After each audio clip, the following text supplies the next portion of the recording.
Praise be Jesus Christ. St. Paul tells us that the love of God has been poured into our hearts through the Holy Spirit who has been given to us. We're meant to be filled with the love of God. A few years ago, I was on a retreat. It was preached by a Dominican, and one of the things the Dominican kept mentioning was things he loved. He'd be talking about the Psalms, and he'd say, "Oh, I love the Psalms." He'd be speaking about his daily walk, and he'd say, "Oh, I love taking a walk every day." He'd be speaking about how he went to a Chinese buffet yesterday and say, "Oh, I love Chinese food." And what I found was every time he'd mention something he loved, it kind of cheered me up, but it's like something was resonating inside of me. And during that retreat, as I was reflecting, I realized, well, of course, like we're made by love, and we're made in the image and likeness of God who is love. And we were made to love.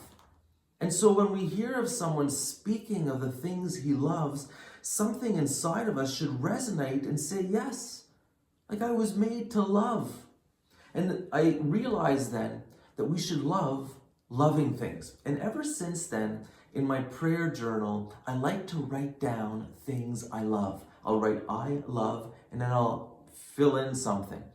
And it really cheers me up. It gives me joy to reflect on the things I love. Now, it's important to fall in love, especially just with the ordinary things of life. It's easy to say, oh, I love surfing in a barrel, a 10-foot wave, or I love whatever, going to Disneyland. But it's better to love the ordinary things in our day. I love to peel an orange after my daily walk. I love to make a coffee in the morning. I love to have dinner with my brothers.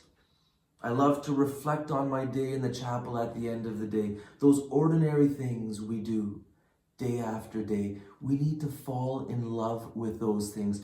We need to make a decision that my day is going to be filled with things I love, whether I like it or not. Those of you who are part of my school of reading, you read Brother Lawrence of the Resurrections, The Practice of the Presence of God. This was a humble brother who worked in the kitchen most of the time, but he just experienced this wonderful delight, even as he was carrying on the ordinary tasks. As a matter of fact, he even said he found it easier to delight in the Lord in the ordinary tasks of the day than the formal prayer times in his monastery.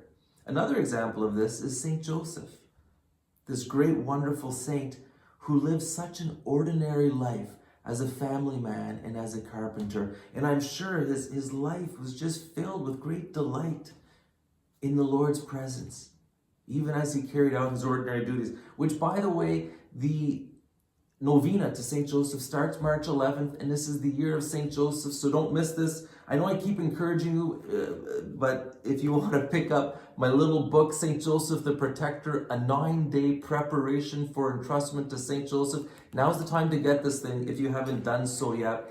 Fall in love.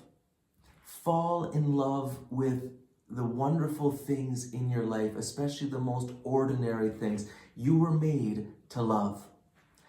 Viva Cristo Rey.